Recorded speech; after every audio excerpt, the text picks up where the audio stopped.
เดียวมันก็จะถ่านเกินไปหรือเปล่าวะ5 คิวเลยนะต้อง6 คิวด้วย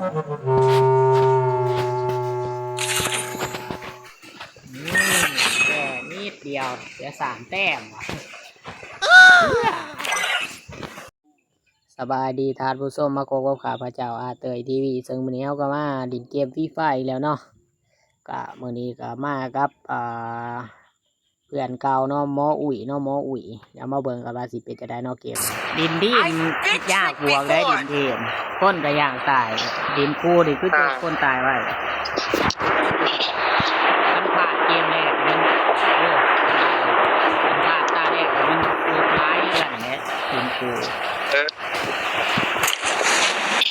การมีแต่ต้นเกมอยู่แค่ดินคู่เติมเกมเมื่อไรอยู่เติมเกมว่าบ้านพันหาเติมแต่ยูทะโอ้ยเติมเอาสกินปืนแย่ปีกระบอกอะไรดีมิสเตอร์ฟี่เว็บไซต์ฟี่ปืนนั่นเด้ปืนนี่ปืนสก้าเอ็นนะครับที่90ปืนจังว่าอีกอันนึงก็ได้เพื่อมันอยู่ในตู้เลยที่กระบอกเมาส์บนตู้เลยเพื่อน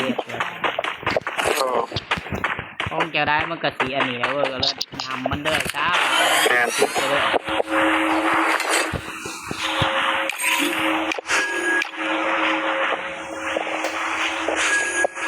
ฉันคือบูสทีมแล้วมีคนแค่ดี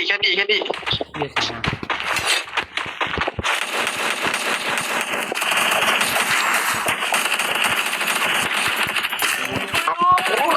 ามตัวนั้นนี่ผมถูกแล้วโอ้ยิ่งก้มขนาดตัวนั้นเกือบได้ขอบคุณนะ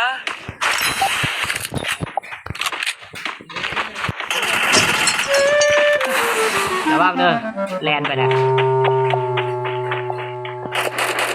เก็บปอดเมื่อตีเพื่อนกูคมเป็นโคบแลนมาไว้ขนาดคมดีกว่าขอบคุณนะแลนมาเลยลูกปืนโอ้แลนมาไว้เกินคนกำลังสิปั๊มยาดิมาบแป๊บเดียว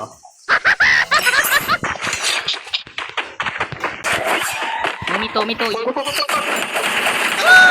ตาเราเรียบร้อยแล้วมีตัวเดียวโอ้เป็นเจ้าหมูป่ะอยู่แถวนี่แหละโมน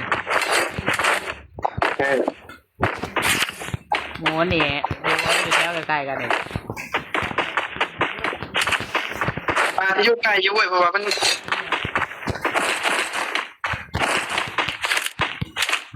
ฝากโคตรตายมันก็สิเฝ้า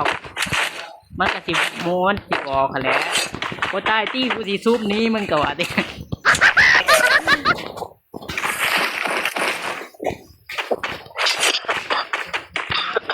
โอ้ดินปืนเอาปืนเอสเอก่อนปืนปอดมันหยาบด้วยมันแบบว่ามันแห้งอยู่แต่มันหยาบว่าเขาทำงานนี่เลยปืนนะปืนคอร์ดแต่แหละมันหยาบว่าเขานั่งยิงปืนคอร์ดปืนกระบอกคือจะดินนั่นแหละมันเสียที่ว่าถ้านั่งยิงถ้ายิงมาเปิดเป็นเก่าถ้านั่งมันถ้ายิงมามันจะเก่าหัวเสียแม่แล้วกัดเขาหัวลายได้ข้างนั่งยิงเนาะแต่ตัวร้ายมันแม่นพวกเขาหัวกันมันยิงหัวถือไปเลยนะมันยิงไก่ต้องเอานางแต่แค่ยิงก็ถือเขาหัวหลุดไปแล้วเดี๋ยวด้วยหายถกประงานยังอยู่ไทยคือเก่าบ่หรือว่ามาบ้านนะกูขึ้นมาใส่บ่คอยว่าเจ้าหันยังอยู่ไทยอยู่บ่พระท่านได้ลงมายังอยู่ไทยเชียวยังอยู่ไทยอยู่เมื่อบาทไปเลย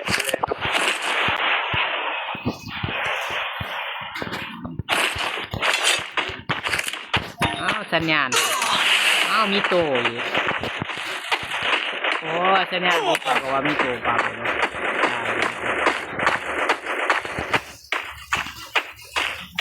โอ้เป็นยัง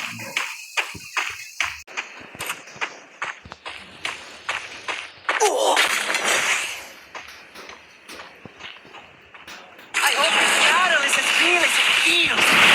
I've been ไป tricked โดนไปไม่ยิงมาเลยอะไรยัง นิดรูดโอ้ตาย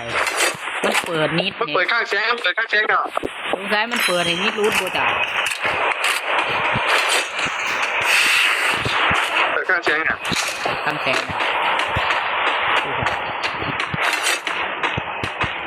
นะไปเอา มัน มา อยู่ เลย ข้างแสงกันเด้อ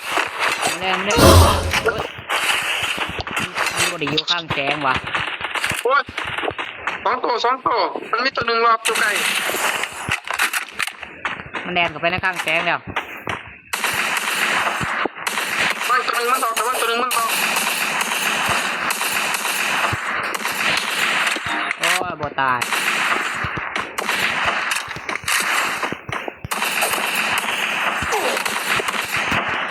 โอ้ยตายแต่ปืนยังแบบยิงกู โอ้ยปืนบาเลตว่ามันยินบาเลตปืนไม้เด้อ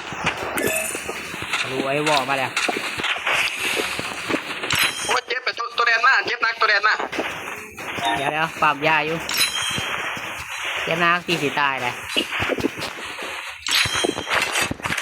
ตัวใดตัวแลนมาต้นเดียว ตัวแดน ตัวใดงี้ มันมีตัวรอบตัวไก่ตัวหนึ่งมันมีตัวรอบ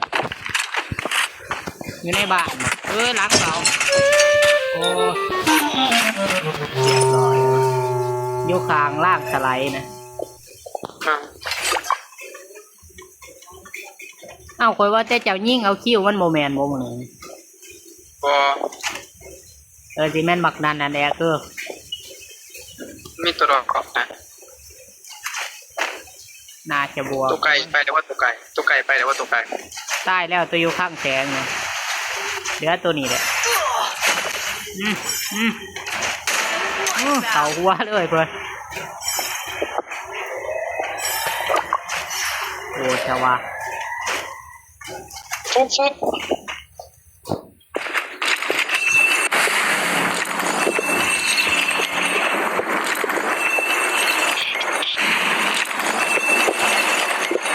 I hope this battle ช่วยไม่ได้ว่าเถอะ feels. I've been tricked before. อีมาอีก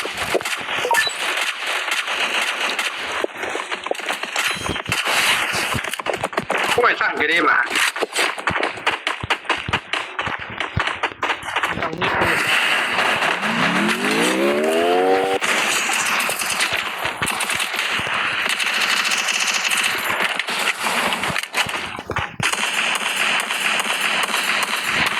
ตายแล้ว ต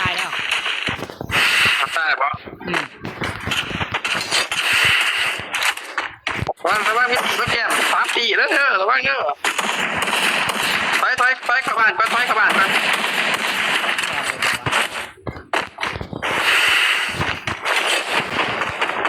อยากใช้ขามาใช้ขับบ้านกัน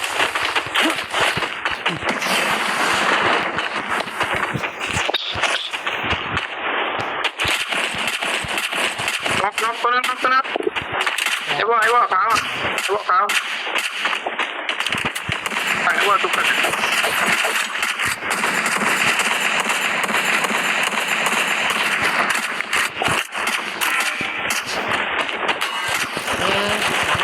ล้างเขาใช่ป่ะ ดาวก็สุดท้ายวันนี้เราปัด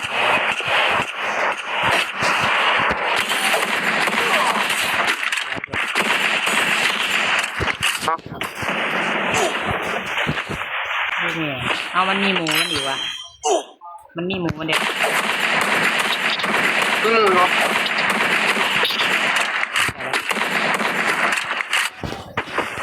มาหลายทางตายเนี่ย เขาวงอยู่ได้เบาดีกว่า เด้ขี่ร่างสไลด์นี่เด้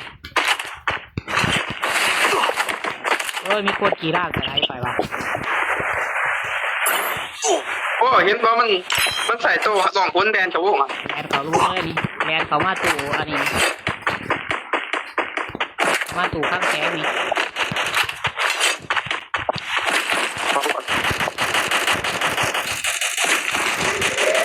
ไม่ใส่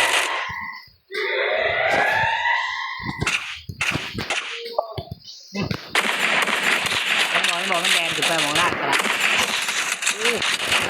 หาคมสั่งเลย โอ้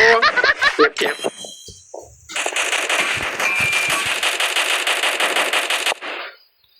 มีตัวโดดลงมาไหมปะดูใส่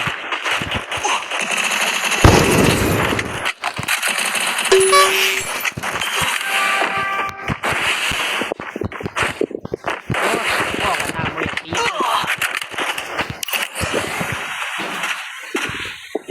มันขี่ล่างสไลด์ไปแล้ว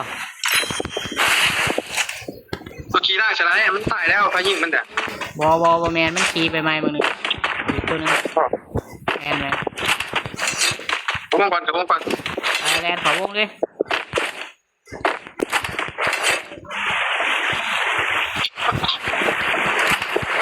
โอ้ยเชี่ยวหนึ่งว่ะ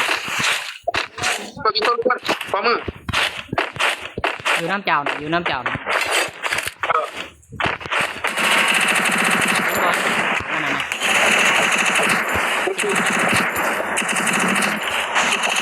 โอ้มันขี่รถหนี้ว่ะ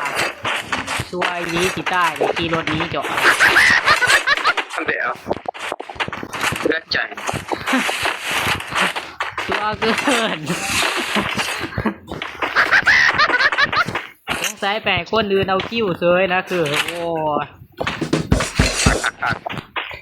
มีมิโตเนี่ยนี่มันอยู่สายมือนี่พุ่งอ่ะ ดีไซน์มือใส่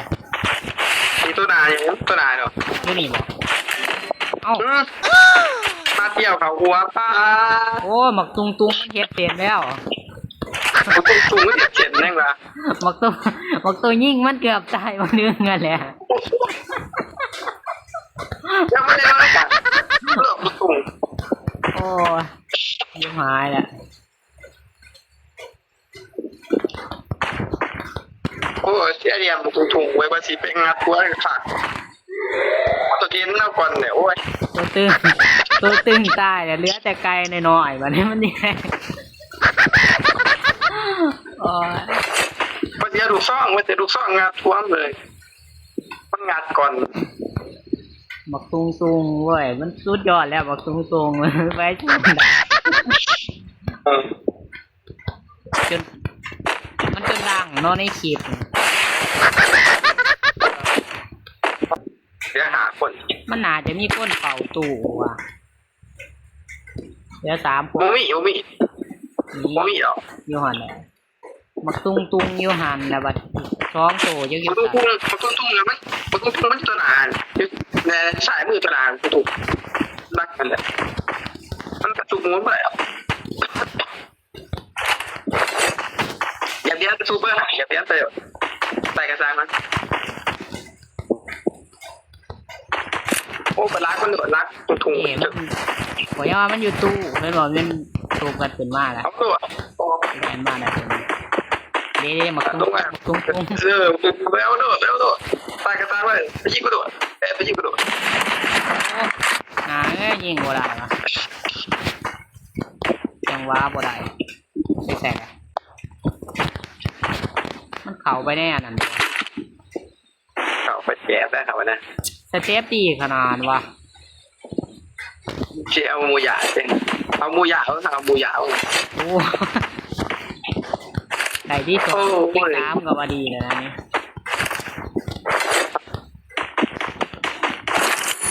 นี่เล่นออกตายแป๊บทุ่งเลย มันดักอยู่เลยมันมีตัว เด็ดแล้วนี่แต่รักจริงมันโดด ตุงอยากรู้ว่าแล้วจะมาโบตุงอะบัดนี้ เอ้ากลับเลยไป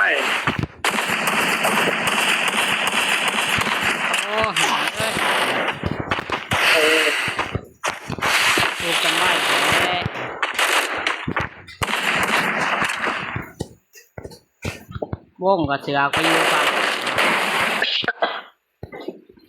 ทางที่2กับทางอันที่1แหละเว้ย โอ้วงก็ไปอยู่วางมั่นกันวงมาฟังเอายังว่า หารปลูกว่าออกมานี่กวนเด็กมาตัว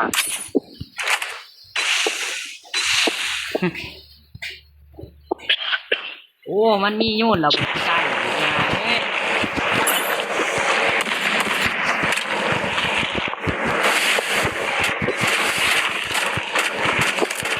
เฮ้ยจะมาไก่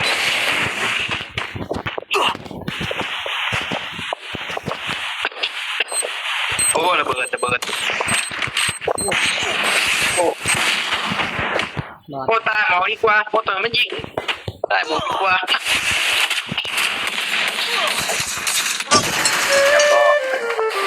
พอกับยาว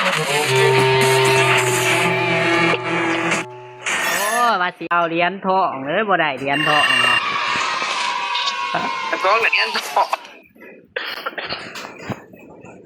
กันได้อีกคิวหนึ่งก็ได้เหรียญทองเลยนะมันยิ่ง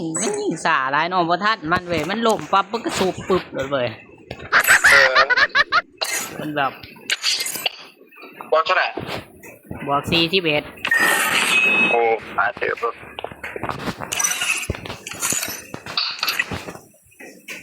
บ วก41เหรียญเงินคูณได้เหรียญเงินเด้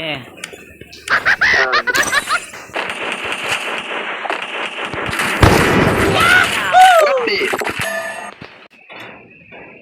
บอกขนมต้มตายแล้วนี่ก็แต่ลูกซ่องนัด1มันแพงนะ แต่ว่าเหรียญเงินเหรียญทองนี่หายเบิดเลยเนาะนี่เกมนี้ กด โอ้ย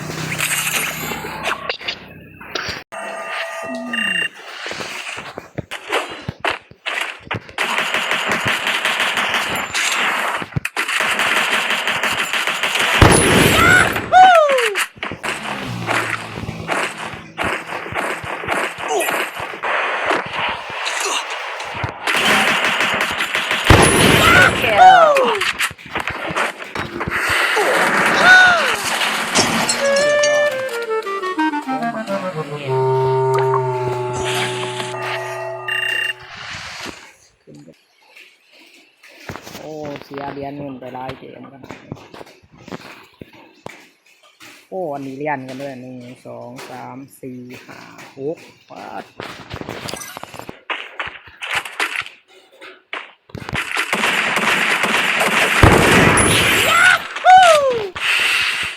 Nope.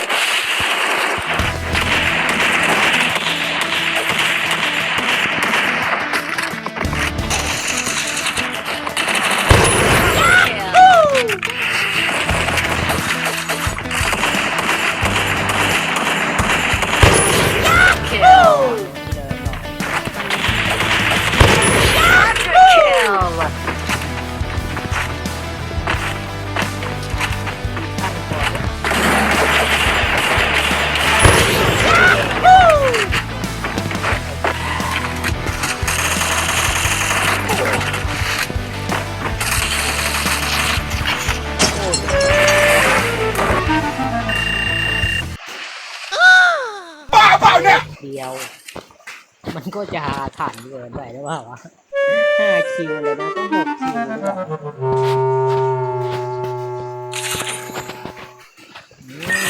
แค่นิดเดียวเสีย3 แต้มว่ะแต่ว่าโอ้แล้วมึงก็จะยิงแต่กูคนเดียวเนาะตัวอื่นมีตั้งเยอะตั้งแยะไม่ยิงบ้าเปล่าเนี่ยโอ้โหขึ้นแบบไม่เฟี้ยวอ่ะขึ้นแบบไม่เฟี้ยวเลยโอ้